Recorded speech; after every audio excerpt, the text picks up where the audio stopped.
dear student, welcome again in my YouTube channel, and this is Ankit Tiwari and you are watching me on the platform of Medical Explain. Today we will discuss about the second chapter of the biology class 11. The name is biological classification. Okay, before it, if you are new on this channel, so please do subscribe and press the bell icon by which you can easily gain the notification of next video. तो चलो पढ़ते हैं और चीज़ों को सीखने की कोशिश करते हैं।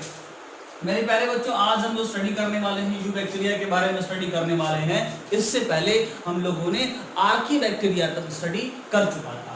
तो चलिए जानते हैं यू बैक्टीरिया क्या होता है। तो यू बैक्टीरिया का दूसरा नाम है ट्रू बैक्टीरिया। क्या नाम है?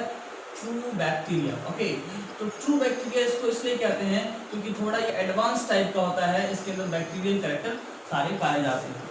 ओके, अब ध्यान देना है, जो यू बैक्टीरिया होता है यानी जो ट्रू बैक्टीरिया होता है, इसको हमें दो भागों में डिवाइड करना होता है। एक तो इसका बेनिफिशियल रोल है ना, बेनिफिशियल फॉर्म, बैक्टीरिया का बेनिफिशियल फॉर्म, और एक दूसरा जो होता है बैक्टीरिया का हार्मफुल फॉर्म, यानी कि ये नुकसान किस तरह से हमें पहुंचाता है और किस तरह से हमें फायदा पहुंचाएगा, उसके बारे में हमको स्टडी करना है। ठीक है, टाइप ऑफ बैक्टीरिया के बारे में हम आगे स्टडी करेंगे। बैक्टीरिया ग्राम पॉजिटिव और ग्राम नेगेटिव दो तरह का होता है। अगले लेक्चर में, इसी वाले लेक्चर में आगे स्टडी करेंगे। ठीक है, उसके बाद जो है हम लोग चीज़ों को फील करने की कोशिश करेंगे। तो चलिए बच्चों, पहले तो ये जान लेते हैं कि बेनिफिशियल रोल क्या होता है। तो आपको बता दें, जो बेनिफिशियल रोल होता है, पहला तो ये नाइट्रोजन फिक्सेशन करता है। एटमॉस्फेरिक नाइट्रोजन को अमोनिया में, बहुत सारे बैक्टीरिया हैं जो एटमॉस्फेरिक नाइट्रोजन को अमोनिया में बदलने में क्या करते हैं, हेल्प करते हैं। ये ध्यान रखना है। जैसे कि मान लीजिए आपका हो गया राइजोबियम नाम का बैक्टीरिया पाया जाता है ना। राइजोबियम नाम का बैक्टीरिया जो है root of leguminous plant, leguminous plant जो होते हैं, जो दलहनी फसलें होती हैं, उनके रूट में राइजोबियम नाम का बैक्टीरिया पाया जाता है। ठीक है, वो क्या करता है, एटमॉस्फेरिक नाइट्रोजन को अमोनिया में बदलता है। इस प्रोसेस को हम लोग नाइट्रोजन फिक्सेशन कहते हैं, है ना। इसके अलावा भी बहुत सारा जो है बैक्टीरिया का रोल होता है। बहुत सारे बैक्टीरिया बहुत सारा जो है एटमॉस्फेरिक नाइट्रोजन को फिक्स करने में हेल्प करते हैं। अलग अलग रोल होता है। जैसे अगर हम बात करते हैं, एक बैक्टीरिया होता है आपका एजोटोबैक्टर और गुजर्निका, है ना। एजोटोबैक्टर और बेजर्निका जो होता है, ये दोनों जो होते हैं एजोटोबैक्टर, और इनका जो नाम है बेजर्निका, BEJENICALA,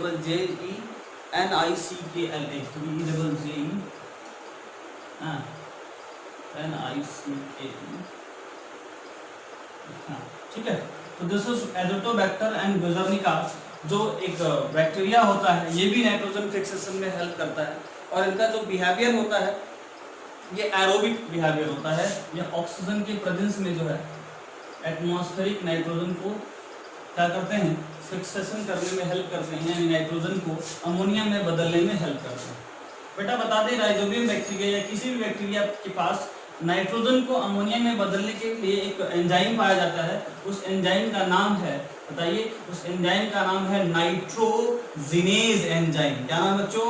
नाइट्रोजिनेज एंजाइम। आपको बता दें, ये जो नाइट्रोजिनेज एंजाइम होता है वो आयरन और मोलिब्डेनम नाम के एलिमेंट्स का कंस्टिट्यूएंट होता है। उसमें आयरन और मोलिब्डेनम पाया जाता है। कई बार क्वेश्चन पूछा गया है कि नाइट्रोजिनेज एंजाइम में कौन सा एलिमेंट जो है पाया जाता है, तो आयरन और मोलिब्डेनम पाया जाता है।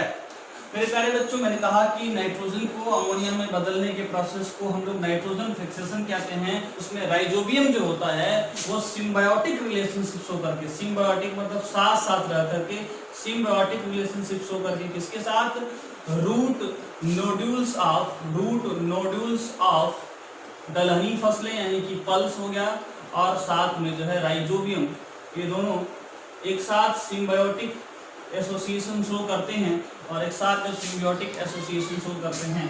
तो उन्हें जो है एटमॉस्फेरिक नाइट्रोजन को अमोनिया में बदलते हैं, और ये अमोनिया जो दिख रहे हैं बच्चों, ये अमोनिया फिर से जा करके एमिनो एसिड का हिस्सा बनाता है, और ये एमिनो एसिड फर्दर जो है प्लांट के अंदर प्रोटीन कंस्टिट्यूएंट बनाने में हेल्प करता है। ये प्रोटीन कंस्टिट्यूएंट वो भी कुछ यूटिलाइज करता है और बाकी हम लोग तो यूटिलाइज करते हैं। मैंने दूसरा एग्जांपल लिया कि एजोटोबैक्टर और बुजर्निका जो है it is a type of aerobic microbes which will help into the converting atmospheric nitrogen to the ammonia. एक बात और दिमाग में रखना है बच्चों कि जो नाइट्रोजनेज एंजाइम होता है वो सिर्फ और सिर्फ प्रोकैरियोटिक ऑर्गेनिज्म के अंदर ही पाया जाता है।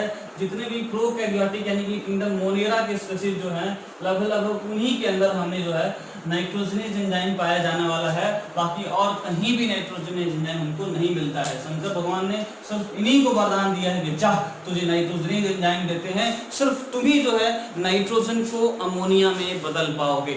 तो इस बात को दिमाग में बैठा करके रखना है कि भैया सिर्फ और सिर्फ प्रोकैरियोटिक लिविंग ऑर्गेनिज्म यानी कि जो बैक्टीरिया होता है सिर्फ उसी के पास नाइट्रोजनेज एंजाइम होता है जो कि एटमॉस्फेरिक नाइट्रोजन को अमोनिया में बदलने के लिए सक्षम होता है। और इस प्रोसेस को हम क्या कहते हैं, इस प्रोसेस को नाइट्रोजन फिक्सेशन कहते हैं। चलिए बात को और आगे बढ़ाते हैं, दो चार बैक्टीरिया के बारे में और जानते हैं। तो एजोटोबैक्टर और बुजर्निका के अलावा जो एरोबिक्स होते हैं, एक बैक्टीरिया होता है रोडोस्पाइरिलम जो कि एनारोबिक बिहेवियर शो करता है। रोडोस्पाइरिलम है ना, रोडोस्पाइरिलम नाम का बैक्टीरिया जो होता है वो एनारोबिक होता है ना, एनारोबिक होता है यानी ऑक्सीजन के एब्सेंस में क्या करता है, एटमॉस्फेरिक नाइट्रोजन को क्या करता है, एटमॉस्फेरिक नाइट्रोजन को अमोनिया में बदलने में हेल्प करता है। ठीक है, इसके अलावा बैसिलस फ्री लिविंग है ना, बैसिलस नाम का बैक्टीरिया होता है ना, वो भी फ्री लिविंग एनारोब्स होता है, फ्री लिविंग होता है।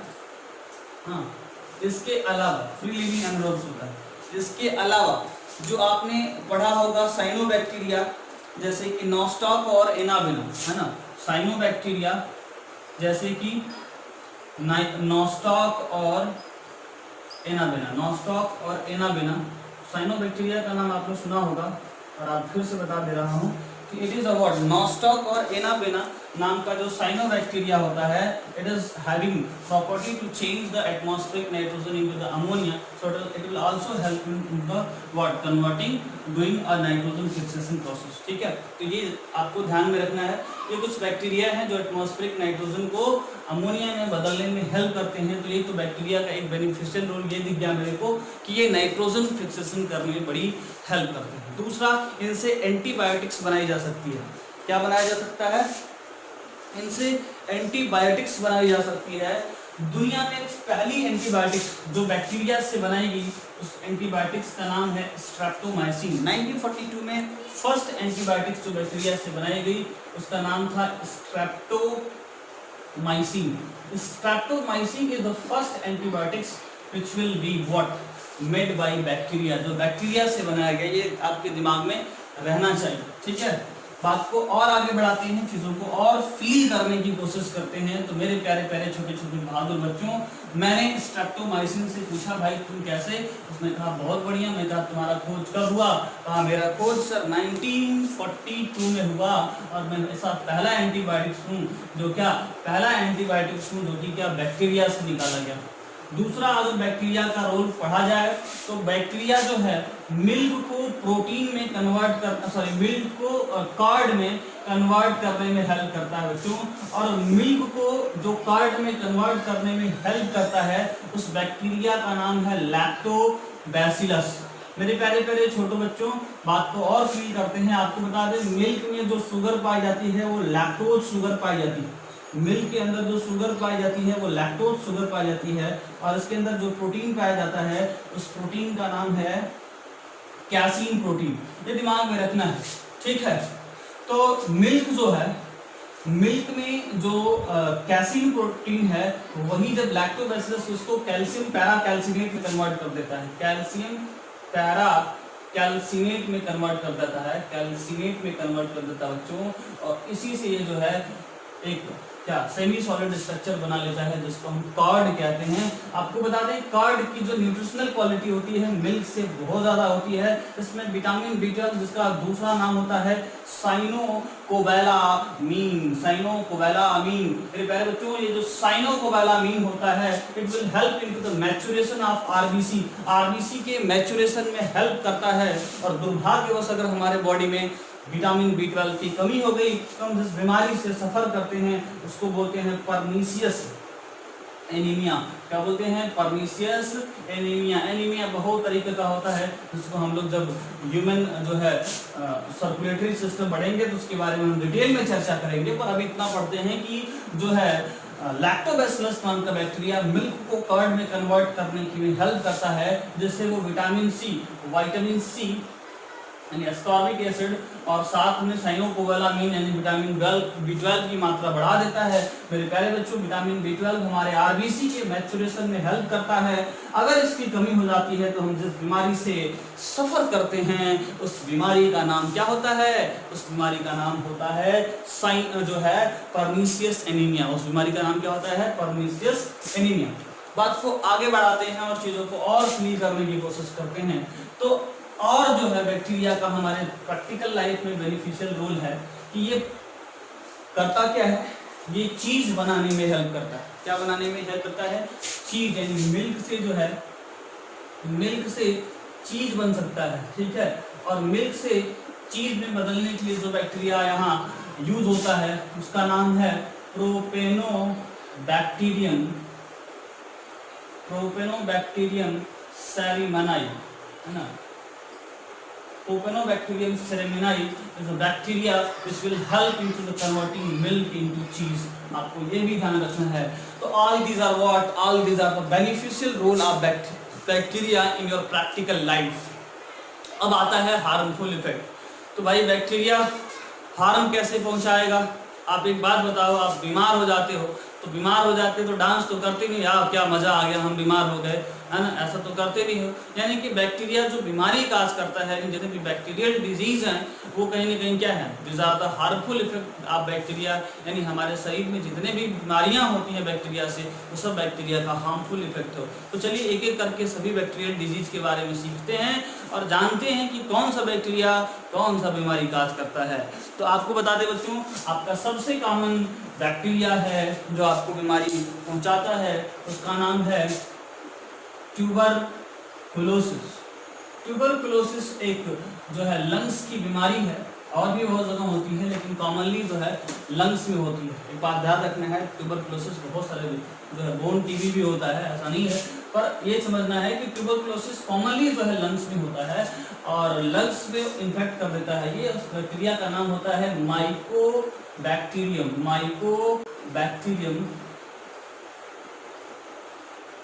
Bacterium tuberculosis. Mycobacterium tuberculosis is a bacteria which is responsible for the disease TB in the human being. Okay, बात को और आगे बढ़ाते हैं और चीज़ों को समझने की कोशिश करते हैं। तो एक बीमारी होती है टाइफाइड। टाइफाइड जो होता है बच्चों, टाइफाइड नाम की बीमारी जो होती है वो साल्मोनेला टाइफी नाम के बैक्टीरिया से होती है। मेरे प्यारे बच्चों, इसका टेस्ट जो मार्केट में किया जाता है उस टेस्ट का नाम है विडॉल टेस्ट।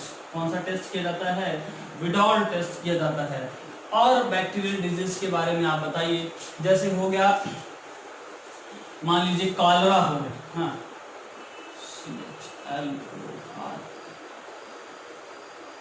कॉलरा जो है ये जो बीमारी होती है वो एक कॉमन तरीके के बैक्टीरिया से होती है जो आपको बताया हमने, vibrio. So vibrio cholerae is a causative agent of cholera, है ना। इसके अलावा और भी बहुत सारे बैक्टीरियल डिजीज हैं, जैसे कि एंथ्रेक्स जो होता है, एंथ्रेक्स नाम की जो बीमारी होती है वो किससे होती है? बैसिलस एंथेरिकस से होती है, बैसिलस एंथेरिकस से होती है। और भी बहुत सारे बैक्टीरियल डिजीज हैं, जैसे आपने कभी कभी सुना होगा एक बैक्टीरिया है जो हमारे को जॉन्डिस के लिए रिस्पॉन्सिबल होता है ना, यानी लीवर को इन्फेक्ट करता है। हमारे बॉडी में जो बैक्टीरिया जॉन्डिस के लिए रिस्पॉन्सिबल होता है उसका नाम है लैक्टोस्पोरिया, लैक्टोस्पोरिया एंटेरोहीमोरेजी,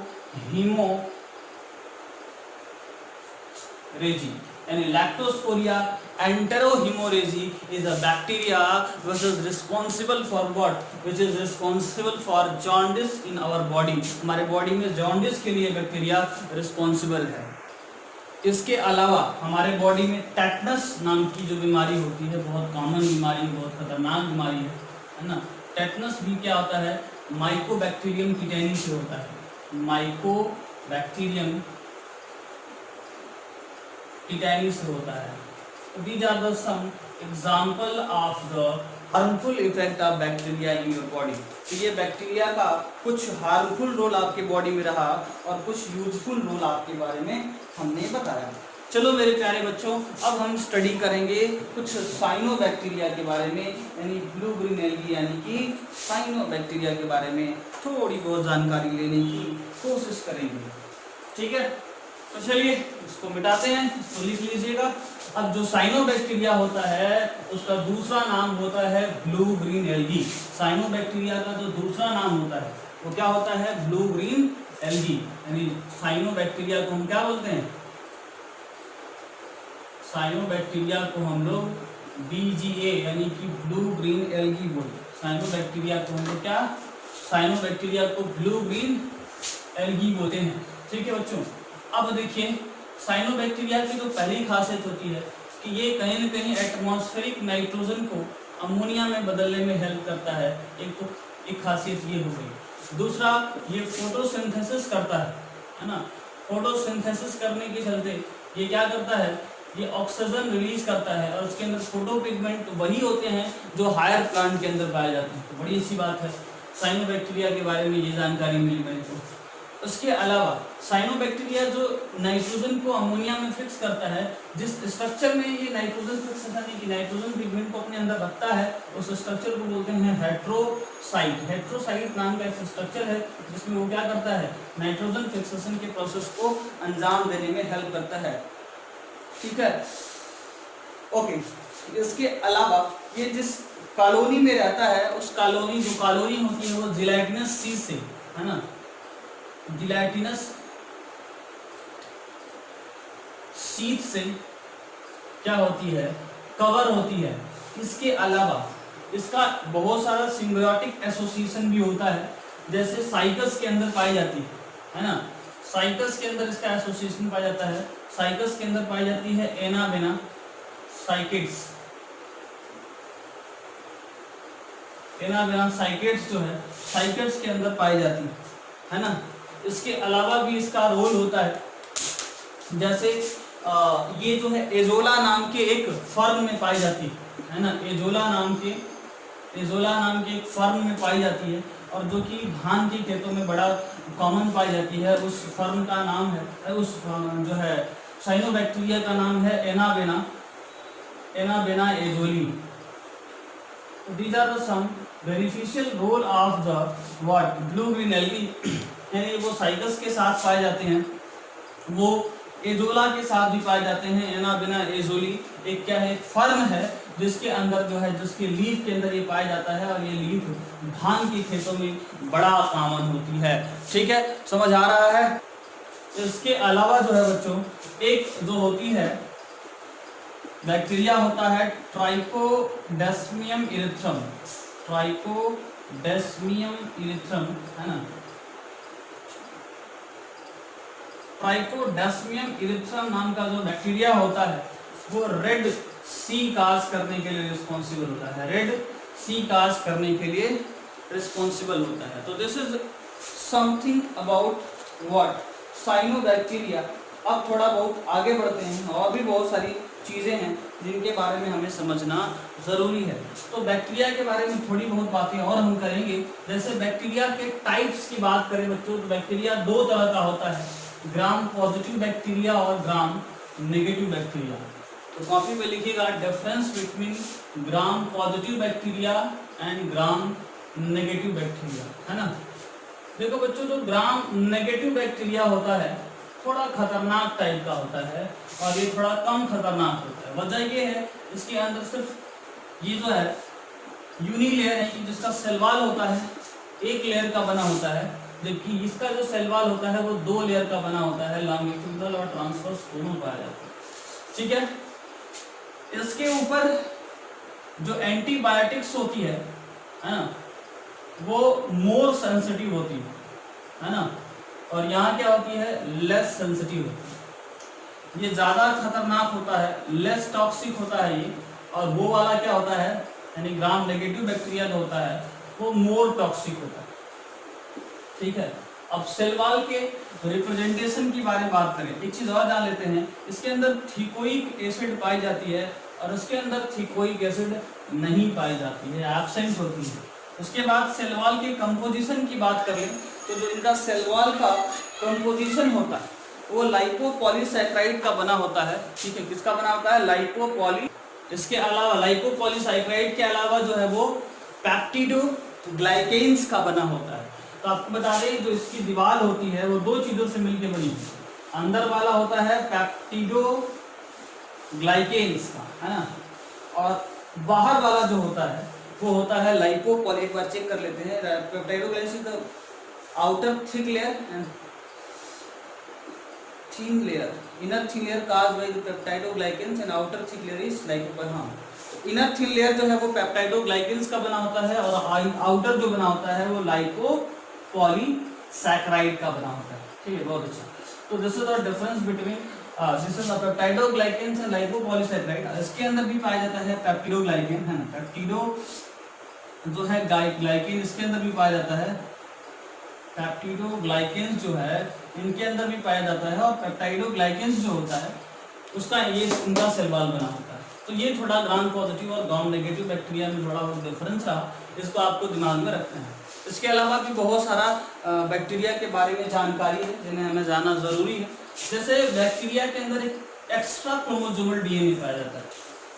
क्या पाया जाता है?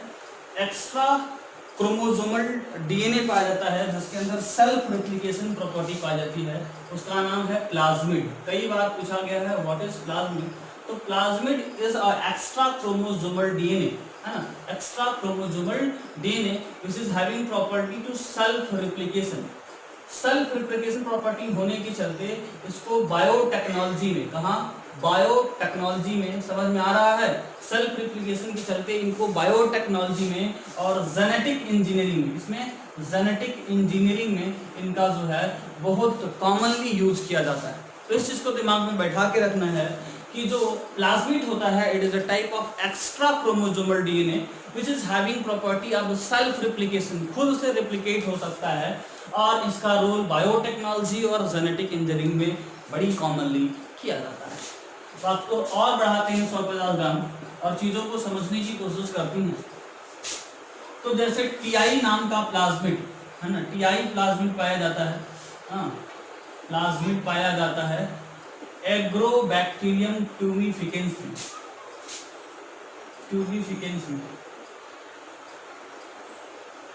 एग्रोबैक्टीरियम ट्यूबिफिकेंस के अंदर जो है टीआई प्लाज्मिड पाया जाता है। ये जो है जेनेटिक इंजीनियरिंग में इसका बहुत कॉमनली यूज किया जाता है। इसके अलावा एक जो है प्लाज्मिड पाया जाता है स्यूडोमोनास फुटिडा के अंदर, जो कि ऑयल क्लियरिंग में यूज किया जाता है ना। एक जो है बैक्टीरिया होता है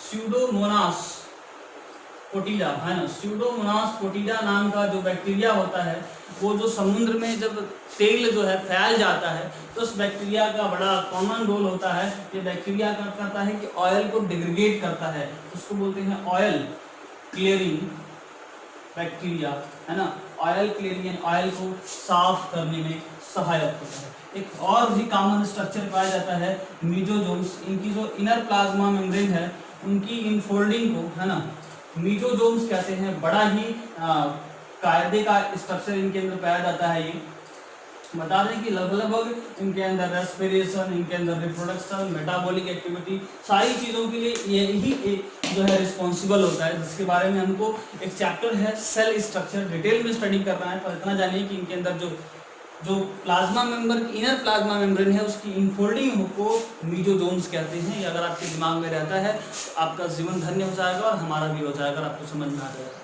चलिए बात को और आगे बढ़ाते हैं और चीज़ों को फील करने की कोशिश करते रहे हैं। तो ये सब बातें तो हो गई किसके बारे में, बैक्टीरिया के बारे में। आपकी किताब में एक बीमारी दिया होगा साइट्रस कैंकर, है ना, साइट्रस कैंकर यानी कि नींबू के अंदर एक बीमारी पाई जाती है, ठीक है। और ये इस बीमारी के लिए जो रिस्पॉन्सिबल होता है ना, उसको दिमाग में रखना है। इस बीमारी को जो कॉजेटिव एजेंट काज करता है, जो बैक्टीरिया रिस्पॉन्सिबल होता है, उसका नाम होता है ज़ैंथोमोनास सिट्राई, है ना। ज़ैंथोमोनास सिट्राई नाम का बैक्टीरिया, ज़ैंथोमोनास सिट्राई नाम का बैक्टीरिया साइट्रस कैंसर नाम की बीमारी को अंजाम देने के लिए रिस्पॉन्सिबल होता है। अच्छा, इसके अलावा अब जो हम स्टडी करेंगे वो स्टडी करेंगे माइकोप्लाज्मा के बारे में। किसके बारे में स्टडी करेंगे बच्चों, माइकोप्लाज्मा के बारे में। किसके बारे में स्टडी करेंगे, माइकोप्लाज्मा के बारे में। इसके बारे में कहावत है कि इसको हम लोग जोकर ऑफ प्लांट किंगडम कहते हैं, जोकर ऑफ प्लांट किंगडम कहते हैं, जोकर ऑफ प्लांट किंगडम कहते हैं। दूसरी जो सबसे महत्वपूर्ण बात जिसके बारे में हमको यहाँ चर्चा करना है, इसको जोकर ऑफ प्लांट किंगडम के अलावा और क्या कहते हैं। इसको जोकर ऑफ प्लांट किंगडम इसलिए कहते हैं क्योंकि इसके पास सेल वॉल नहीं पाई जाती, सेल वॉल जो है एब्सेंट होती है, सेल वॉल इसके पास नहीं पाई जाती। इसके अलावा ये है कि ये एनारोबिक बिहेवियर रखता है। एनारोबिक बिहेवियर का मतलब ये जो है बिना ऑक्सीजन के जिंदा रह सकता है। इसके अलावा क्या है, ये थोड़ा बहुत पैथोजेनिक होता है, जैसे कि कुछ एनिमल के अंदर ये जो है और प्लांट के अंदर कुछ बीमारियां ये काज कर सकता है, यानी थोड़ा बहुत पैथोजेनिक भी होता है। सबसे छोटा दुनिया का लिविंग ऑर्गेनिज्म यही होता है, पीपीएलओ, प्यूरोन्यूमोनिया लाइक लिविंग ऑर्गेनिज्म, जो क्या है एक माइकोप्लाज्मा का जीता जागता एग्जाम्पल है। बात को और फील करते हैं और चीज़ों को समझने की अब कोशिश करते हैं। तो ये थोड़ी बहुत जानकारी रही किसके बारे में, किंगडम मोनेरा के बारे में, और आई होप मेरी बातें आपको समझ में आई होंगी। एक और एग्जांपल है किंगडम मोनेरा के बारे में, वो भी जान लीजिएगा। उसका नाम है एक्टिनोमाइसिटीज। बस इतना ही जानिएगा कि एक्टिनोमाइसिटीज जो है वो भी एक तरह का बैक्टीरिया है ना। हाँ, एक्टिनोमाइसिटीज भी एक तरह का बैक्टीरिया है जो क्या है, जो है किंगडम मोनेरा का एग्जाम्पल है ना। लगभग फंगस का बिहेवियर रखता है, पर ये भी क्या है, एक बैक्टीरिया है। तो इस चीज़ को आप अपने दिमाग में रखिएगा कि ये भी क्या है। इसके बारे में जो कहानी ये है कि ये जो है इंटरमीडिएट होता है फंगाई और बैक्टीरिया। फंगाई और बैक्टीरिया के बीच में क्या होता है, इंटरमीडिएट होता है, यानी कनेक्टिंग लिंक होता है। इस चीज़ को भी दिमाग में आप रख सकते हैं। अब हम आगे बढ़ते हैं और पढ़ेंगे किंगडम मोनेरा के बाद किंगडम प्रोटिस्टा के बारे में। मेरे प्यारे बच्चों, किंगडम प्रोटिस्टा में जो हमें स्टडी करना है, इसमें जितने भी यूनिसेलुलर यूकैरियोटिक लिविंग ऑर्गेनिज्म होते हैं, क्या बोला मैंने, जितने भी यूनिसेलुलर यूकैरियोटिक लिविंग ऑर्गेनिज्म होते हैं उनको हम किंगडम प्रोटिस्टा में रखते हैं। तो चलिए लिखिएगा, पहले तो इसमें हम लोग यूनिसेलुलर, है ना, यूनिसेलुलर यूकैरियोटिक लिविंग ऑर्गेनिज्म के बारे में स्टडी करते हैं। दूसरी बात, जितने भी प्रोटिस्टा होते हैं ज़्यादातर पानी में रहते हैं। आपकी किताब में बड़ा एक अच्छा सा लैंग्वेज लिखा है और नीट का क्वेश्चन हो सकता है, आज तक तो पूछा नहीं गया है पर हो सकता है पूछा जा सकता है। लिखा होगा कि member of protista are primarily aquatic. Primarily क्या होते हैं, एक्वेटिक होते हैं। इस चीज़ को दिमाग में रखिएगा कि मेंबर जो प्रोटिस्टा के जो मेंबर होते हैं वो प्राइमरीली एक्वेटिक होते हैं। इसको कुल 5 भागों में आसानी से डिवाइड किया जाता है। क्रिसोफाइट्स, है ना, क्रिसोफाइट्स, डाइनोफ्लैजलेट, है ना, फ्लैजलेट्स, है ना, chrysophytes, dinoflagellate, euglenoid, slime mould and protozoa. These are the 5 part of the kingdom Protista. And what is about kingdom Protista? It is a unicellular eukaryotic living organism. And primarily क्या होते हैं बच्चों, primarily जो है, primarily this is responsible for what? This is having aquatic behavior. इनके जो behavior होते हैं वो aquatic होते हैं। चलिए एक एक करके चीज़ों को समझने की कोशिश करते हैं तो हमें चीज़ें समझ में आएंगी। अच्छा, ये चीज़ तो आप जानते हैं कि प्रोकैरियोटिक और यूकैरियोटिक में क्या डिफरेंस है। तो एक बार हम रिकॉल कर देते हैं आपको कि प्रोकैरियोटिक और यूकैरियोटिक में क्या डिफरेंस है, तो चीज़ें आपको दिमाग में सेट हो जाएंगी। जैसे बता दें आपको कि जो प्रोकैरियोटिक लिविंग ऑर्गेनिज्म होता है उसके अंदर, सेल के अंदर जो न्यूक्लिक मटेरियल होता है वो स्कैटर्ड पाया जाता है, पहली चीज़। दूसरी चीज, जो उसका स्कैटर्ड पाए जाने के पीछे रीजन क्या होता है कि उसके पास न्यूक्लियर मेम्ब्रेन नहीं पाया जाता। तो मैं प्रोकैरियोटिक के बारे में बोर्ड पे लिखता हूँ, है ये चीज आप दिमाग में रखिएगा। प्रोकैरियोटिक के पास न्यूक्लिक मटेरियल क्या होता है, स्कैटर्ड होता है। और न्यूक्लिक मटेरियल स्कैटर्ड होने के पीछे रीजन क्या होता है कि न्यूक्लियर मेम्ब्रेन जो होती है ना, न्यूक्लियर मेम्ब्रेन जो होती है वो एब्सेंट होती है।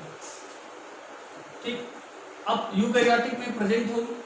और ये क्या होता है, डबल मेम्ब्रेन बॉन्ड एक स्ट्रक्चर पाया जाता है, न्यूक्लियर मेम्ब्रेन, जिसमें कि न्यूक्लियस पाया जाता है। जो यूकैरियोटिक होते हैं उनके से जो है न्यूक्लियस डबल मेम्ब्रेन होती है, उसके अंदर न्यूक्लियस पाया जाता है और एक और स्ट्रक्चर पाया जाता है जिसको हम न्यूक्लियोलस कहते हैं। ठीक है, उसको दिमाग में रखना है। इसके अलावा जो प्रोकैरियोटिक लिविंग ऑर्गेनिज्म होते हैं उसमें कोई भी मेम्ब्रेन बॉन्ड ऑर्गेनेल्स नहीं पाई जाती है, कोई भी मेम्ब्रेन बॉन्ड ऑर्गेनेल्स नहीं पाई जाती है, जैसे कि Golgi body, lysosomes, endoplasmic reticulum, mitochondria, chloroplast, ऐसे किसी भी तरह का मेम्ब्रेन बॉन्ड ऑर्गेनेल्स प्रोकैरियोटिक के अंदर नहीं पाया जाता है। और इनके अंदर पाया जाता है, ये नहीं पाए जाने के चलते इनके अंदर डिवीजन ऑफ लेबर यानी कि काम का बंटवारा नहीं होता है ना। और इनके अंदर काम का बंटवारा होता है, जिसके घर में 10 अलग अलग तरीके के रूम रहेंगे, उनके घर में अलग अलग जगह होगा, एक डाइनिंग रूम होगा, एक हॉल होगा, एक किचन होगा, एक गेस्ट रूम होगा, एक स्टडी रूम होगा, एक भगवान का रूम होगा। ऐसे तमाम सारे रूम जो है डिस्ट्रीब्यूटेड रहते हैं, लेकिन एक इंसान जिसका एक ही रूम है उसमें सारा काम वो उसी में करता है ना। तो इसी तरह से प्रोकैरियोटिक एक बहुत सिंपल तरह का लिविंग ऑर्गेनिज्म होता है जिसमें उसमें डिवीजन ऑफ लेबर नहीं पाया जाता है, क्योंकि किसी भी तरह का मेम्ब्रेन बॉन्ड ऑर्गेनेल कोई पार्टिकुलर स्ट्रक्चर नहीं पाया जाता है जिसमें सारे जो है काम हो। तो ये भी बात आपको दिमाग में सेट करके रखनी है, ठीक है। इसके अलावा इसके अंदर जो राइबोसोम होता है ना, राइबोसोम एक स्ट्रक्चर पाया जाता है जो प्रोकैरियोटिक और यूकैरियोटिक दोनों के अंदर पाया जाता है, दिमाग में रखना है। It is only non membrane bond organelles, ये नॉन मेम्ब्रेन बॉन्ड ऑर्गेनेल्स होती है। 70s पाई जाती है प्रोकैरियोटिक में, और यूकैरियोटिक में 70s और 80s दोनों पाई जाती है। अब आपको बता दें जो 70s होता है वो 30 और 50 दो सब यूनिट में डिवाइड होता है, और इसको जोड़ने के लिए मैग्नीशियम +2 Mg+2 आयन जो है इन दोनों सब यूनिट को जोड़ने के लिए रिस्पॉन्सिबल होता है। और जो 80 वाला होता है वो 40 और 60 में डिस्ट्रीब्यूटेड होता है। एक बच्चे ने कहा सर आपको पढ़ाने नहीं आ रहा, 40 60 तो 100 होता है और 50 30 तो 80 होता है, लगा भूल गया। मैंने कहा ना बेटा ये होता है ऐसा, है ना। इसमें भी और आगे बहुत सारी चीजें हैं, है ना। इसमें 16 5 23 उसमें जो है 5 5.8 80 है, 28 का डिस्ट्रीब्यूशन होता है। तो अभी आपको वो सब नहीं पढ़ना है ना, वो हायर क्लासेस में स्टडी करना है। फिर भी हम अगर आपको क्लास 12 से जब पढ़ाएंगे molecular basis of inheritance chapter तो डिटेल में पढ़ाएंगे। अभी इतना जान लीजिए कि इसको जोड़ने के लिए Mg+2 होता है, और राइबोसोम का जो मेन काम होता है वो प्रोटीन का सिंथेसिस में हेल्प करता है ना। राइबोसोम प्रोटीन की सिंथेसिस में हेल्प करता है, ये आपको दिमाग में सेट रखना है, ठीक है। इसके अलावा अगर हम बात करते हैं प्रोकैरियोटिक और यूकैरियोटिक के बारे में, तो भाई डिवीजन ऑफ लेबर नहीं पाया जाता है। राइबोसोम 70s और 80s पाया जाता है। न्यूक्लियर मटेरियल स्कैटर्ड होता है, न्यूक्लियर मेम्ब्रेन एब्सेंट होता है, उसमें प्रेजेंट होता है। मेम्ब्रेन बॉन्ड ऑर्गेनेल्स नहीं पाए जाते हैं। डिवीजन ऑफ लेबर इसमें नहीं पाया जाता है। डिवीजन ऑफ लेबर इसमें क्या है, नहीं पाया जाता है। इसमें काम का बंटवारा होता है। राइबोसोम 70s और 80s दोनों पाए जाते हैं। 70s को दो भागों में बांटा जाता है, 30 और 50, और इन दोनों सब यूनिट को जोड़ने के लिए जो एलिमेंट यूज होता है उसको हम मैग्नीशियम+2 कहते हैं। और S का मतलब होता है सिडबर्ग कांस्टेंट, है ना। एक साइंटिस्ट है सिडबर्ग, ये कांस्टेंट है, ये आपको ध्यान में रख के चलना। अब देखिए इनका जो डीएनए होता है, वो डीएनए जो होता है, इनका जो डीएनए होता है वो डबल स्टैंडर्ड तो हो सकता है,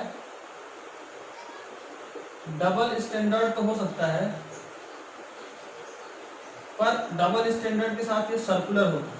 और सर्कुलर होने के पीछे रीजन क्या होता है कि इनके अंदर जो हिस्टोन प्रोटीन होती है, हिस्टोन प्रोटीन एब्सेंट होती है, हिस्टोन प्रोटीन नहीं पाई जाती। और इनका जो होता है, जो डीएनए होता है वो डबल स्टैंडर्ड हेलिकल होता है, ऐसे हेलिकल होता है। और हेलिकल पाए जाने के पीछे रीजन ये होता है, हाँ ऐसे होता है ना। हेलिकल पाए जाने के पीछे रीजन ये होता है क्योंकि इनके पास हिस्टोन प्रोटीन पाई जाती है जिससे उसको बाइंडेड रखता है। तो प्रोकैरियोटिक और यूकैरियोटिक में भी एक डिफरेंस है जो आपको दिमाग में सेट करके रखना है। कॉपी पे छाप लीजिएगा, वीडियो को पॉज करके आसानी से लिख लीजिएगा, ठीक है। आगे बढ़ते हैं। अगर कोई क्वेश्चन होगा, दिमाग में कोई प्रॉब्लम होगी, अगर आत्मा रात में भटकती होगी तो जरूर हमसे जो है कमेंट करके चीज़ों को पूछेगा, क्योंकि आत्मा भटकनी नहीं चाहिए भाई, है ना। फिर अगर भटक रही है तो बाबा से मिलिएगा, पंडित जी आप भी हैं, जरूर आपकी जो है खिदमत करेंगे हम और आपको उस आत्मा से निजात दिलाएंगे। तो चलिए भैया स्टार्ट करते हैं क्रिसोफाइट्स के बारे में। मेरे प्यारे बच्चों, क्रिसोफाइट्स के बारे में अगर हम बात करते हैं तो क्रिसोफाइट्स के बारे में सबसे जो कॉमन बात है वो ये है कि इसका जो एग्जाम्पल है वो डाईएटम और गोल्डन एल्गी है। डाईएटम और गोल्डन एल्गी, हाँ डाईएटम को एंड गोल्डन एल्गी, यानी गोल्डन एल्गी को डस्मिड भी कहते हैं, ये ध्यान रखना है। डाईएटम और डस्मिड होते हैं, इसका जीता जागता एग्जाम्पल। बात को और आगे बढ़ाया जाए, नीट 2016 या 17 का एक क्वेश्चन है, एग्जैक्ट मेरे को याद नहीं है। उसमें क्वेश्चन ये पूछा गया था कि ये फ्रेश वाटर में पाए जाते हैं कि मैराइन वाटर में पाए जाते हैं कि दोनों में पाए जाते हैं। तो मेरे प्यारे बच्चों, ये फ्रेश एंड मैराइन दोनों वाटर में पाए जाते हैं, इसको दिमाग में आपको रख के चलना है। इसके अलावा ये ज़्यादातर फोटोसिंथेटिक होते हैं, ज़्यादातर क्या होते हैं, फोटोसिंथेटिक होते हैं, यानी कि फोटोसिंथेसिस करते हैं। इसके अलावा जो इनका सेल होता है वो सॉप बॉक्स की तरह पाया जाता है, सॉप बॉक्स की तरह होता है जो सिलिका की बनी होती है, सिलिका की बनी होती है ना। अब जब ये मर जाते हैं तो यही सिलिका जो है वो क्या होती है, सिलिका जो है डायटोमेसियस अर्थ बनाती है ना। हाँ, डायटोमेसियस अर्थ बनाती है और ये डायटोमेसियस अर्थ जो है बनने के बाद बहुत सारे कामों में इसका जो है इकोनॉमिकल इंपॉर्टेंस होता है, जैसे पॉलिशिंग, फिल्ट्रेशन ऑफ ऑयल, है ना। पॉलिशिंग में, फिल्ट्रेशन ऑफ ऑयल में, फिल्ट्रेशन ऑफ ऑयल में, है ना, पॉलिशिंग फिल्ट्रेशन ऑफ ऑयल। इसके अलावा जो है सिरप बनाने में इसका यूज होता है। और सबसे मजबूत बात यह है कि ये द चीफ प्रोड्यूसर, है ना, चीफ प्रोड्यूसर मतलब मेन प्रोड्यूसर होता है इनटू द सी, है ना। ये चीज आपको दिमाग में रखना है जो कि आपसे कभी कभी पूछा जा सकता है। तो ये डायटोमेसियस अर्थ बनाता है, इसका काम पॉलिशिंग, फिल्ट्रेशन ऑफ ऑयल और सिरप बनाने में यूज किया जाता है। ये चीफ प्रोड्यूसर होता है, हाँ ये चीफ प्रोड्यूसर होता है क्या, ओसेन का। इसका शरीर होता है वो सॉफ्ट बॉक्स की तरफ होता है जो सिलिका का बना होता है।